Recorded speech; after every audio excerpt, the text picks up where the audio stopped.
Bonjour à tous, alors aujourd'hui on va parler du film Minari. C'est un film qui a été récompensé aux Oscars, aux Golden Globes, aux BAFTA Awards, bref, il a montré qu'il en avait dans le ventre. Alors c'est une réalisation de Lee Isaac Chung et dans Minari on va retrouver une famille d'origine sud-coréenne qui va déménager de la Californie à l'Arkansas pour ouvrir une petite ferme. Voilà. Alors, vous avez l'habitude, si vous aimez la vidéo, n'hésitez pas à mettre un petit pouce bleu pour soutenir la chaîne et à vous abonner pour être au courant de toutes les critiques qui vont sortir régulièrement. Alors, ce film, globalement, j'ai bien aimé. Voilà, j'ai trouvé que c'était un très bon drame. C'est vrai que, vu les récompenses qu'il a eues, j'avais quand même un minimum d'attente. Voilà, Oscar de la meilleure seconde actrice, Golden Globe, Golden Globe du meilleur film étranger, BAFTA Awards de la meilleure seconde actrice, voilà. Ça se plaçait quand même dans un film de qualité et j'étais content. Alors c'est vrai que globalement il est assez classique. On se retrouve dans un drame qui est dans les cases, il n'y a rien d'original, mais c'est une valeur sûre car tout ce qu'il fait, il le fait bien. Et donc voilà, il faut le reconnaître, c'est efficace, on passe un bon moment. Avec cette famille sud-coréenne qui déménage, comme je vous l'ai dit, en Arkansas, donc forcément on va parler de l'Amérique rurale, c'est un thème que j'apprécie beaucoup. En plus, on est dans les années 80, donc voilà, on est vraiment dans le cœur du truc. Et on va avoir, au-delà de ça, une petite critique, en tout cas, c'est l'interprétation que j'en ai fait, une petite critique de l'American Dream.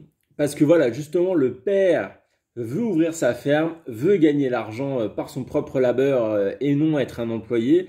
Et on va voir toutes les difficultés que c'est. Et c'est vrai que voilà, les années 80, etc., c'est vraiment la grande époque de l'Amérique fast, où on parlait beaucoup de l'American Dream. Et voir quelle est la réalité, qu'est-ce qui se cache derrière, parce que c'est pas tout le monde justement qui a cette American Dream. Et j'ai bien aimé justement cette approche aussi réaliste. Voilà, c'est un film, c'est un drame réaliste et c'est pas mal du tout à ce niveau-là. Après, le film va aller explorer un peu la conséquence de ce déménagement et de cette volonté du père sur les différents membres de la famille. On va avoir le père, bien entendu, qui fait ça parce qu'il veut montrer à sa famille qu'il a les épaules pour soutenir, pour gagner de l'argent, pour avoir voilà, un bon terrain, une bonne maison, etc. Il veut montrer qu'il va subvenir à sa famille. La femme qui, quant à elle, subit plus la situation qu'autre chose. Donc voilà, la contrepartie de ce déménagement, c'est pour elle le droit d'aller travailler. Mais voilà, on sent elle préférait la vie en Californie. L'Arkansas, c'est pas trop ça. Surtout, voilà, on est, comme je vous ai dit, Amérique rurale, années 80. L'intégration d'une famille sud-coréenne, c'est pas forcément le plus facile, même si dans la ville où ils vont, il y a déjà des Sud-Coréens. Étrangement, bon, après, je connais pas la situation dans l'Arkansas dans les années 80, mais c'est vrai qu'on nous parle à aucun moment de racisme ou de difficulté réelle d'intégration. On voit qu'ils sont un peu cotés, mais bon, comme beaucoup de personnes quand ils déménagent et s'installent dans un nouvel endroit. Mais il n'y a pas, voilà, par rapport à l'origine ethnique, de difficultés particulières qui sont posées, à part une ou deux réflexions, mais c'est voilà, c'est plus des enfants, donc forcément, c'est pas perçu pareil. Ça m'a juste étonné. Après, voilà, ne connaissant pas le contexte, je vais pas faire le spécialiste en disant que c'est faux, en disant que c'est vrai. Mais je tenais à le souligner. Alors, au dehors de la mer, va y avoir aussi les enfants. Donc les enfants, eux, c'est plus, en fait, voilà, ils vont être plus dérangés du déménagement dans le sens où ils voient leurs parents qui sont pas, voilà, qui sont pas forcément en accord, et donc, bah, ça les touche un peu. Ah, un enfant qui voit ses parents se disputer, logiquement, il n'aime pas ça. Et c'est vrai qu'en plus, il va avoir, on va dire, un peu cette contradiction en eux, ce dilemme, parce que d'un côté, ils vont voir leurs parents voilà, se disputer, ne pas être heureux dans l'endroit où ils sont, donc, mais de l'autre côté, voilà, ils sont quand même attachés à la nature, parce que on va reparler tout de suite après, et donc on sent quand même que ils ont besoin de ça, et en parlant de la nature, c'est un des points que j'ai beaucoup aimé, c'est la simplicité de ce film. Là, voilà, le film, mais comme je l'ai dit, c'était classique, c'est très simple. La beauté va jouer de la simplicité.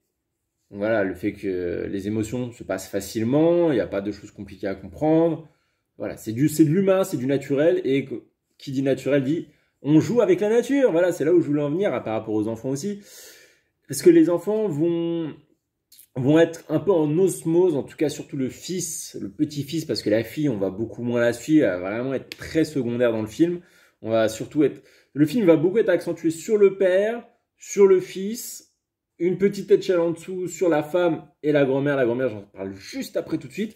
Et vraiment la fille qui est celle qu'on suit le moins par contre. Vraiment la suite, une fille pas du tout explorée.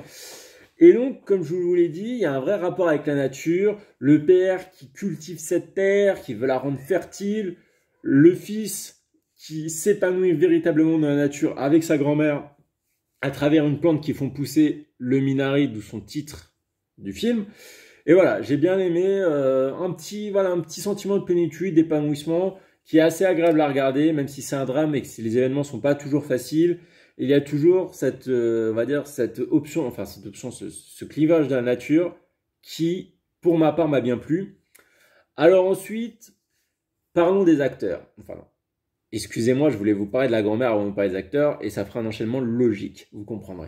La grand-mère, elle vient se greffer un moment dans le film, c'est vers le début, hein, c'est pas non plus un gros spoil, et c'est pas un spoil du tout, hein, la grand-mère vient se greffer au début du film, et c'est vrai que la grand-mère va ajouter un côté d'originalité qui, moi, m'a bien plu, un petit grain de folie, elle arrive, voilà, elle fait ses trucs, ses machins, elle sort des petites phrases, des punchlines, dans sa réaction... Et c'est voilà, c'est super. Ça donne une petite touche qui, on va dire, sort ce drame d'un ennui dans lequel il aurait pu tomber si elle n'avait pas été là. Donc son personnage, c'est un très bon apport. Surtout que c'est cette actrice qui a eu l'Oscar, qui a eu qui a eu le BAFTA Awards. Et rien que pour ça, voilà, sa performance est magistrale. Ses récompenses sont amplement méritées. Et à chaque fois qu'elle est à l'écran, c'est un bon moment assuré. J'ai aussi beaucoup aimé la prestation du père qui est joué par Steven Yeun, qui apporte beaucoup de caractère, un rôle fort, qui voilà, il va porter les ambitions du film d'un point de vue du développement personnel. Et l'enfant aussi, joué par Alan Kim, qui, lui, c'est plus, voilà, il est plus la caution mignonne du film. Voilà, il est tout choupinou, il joue, il a l'innocence de l'enfant, et ça fait, voilà, ça fait aussi un contrepoids, une nuance, et c'est aussi très appréciable. Donc voilà, bon, pour tous ces points, c'est Minari, c'est un film que j'ai beaucoup apprécié et je vous conseille d'aller le voir si vous avez le temps d'aller le voir. Là, je sors la critique juste après la défaite de l'équipe de France. C'est pour ça que j'étais pas super motivé, mais je la fais quand même et ça me fait plaisir. Donc voilà, donc je pense que vous la verrez ce mardi et foncez le voir et si vous pouvez pas, je suis sûr qu'il sera encore en salle mercredi parce que c'est quand même un film un minimum important. Bon, sur ce, je vous souhaite une bonne soirée et je vous dis à la prochaine. Allez, ciao!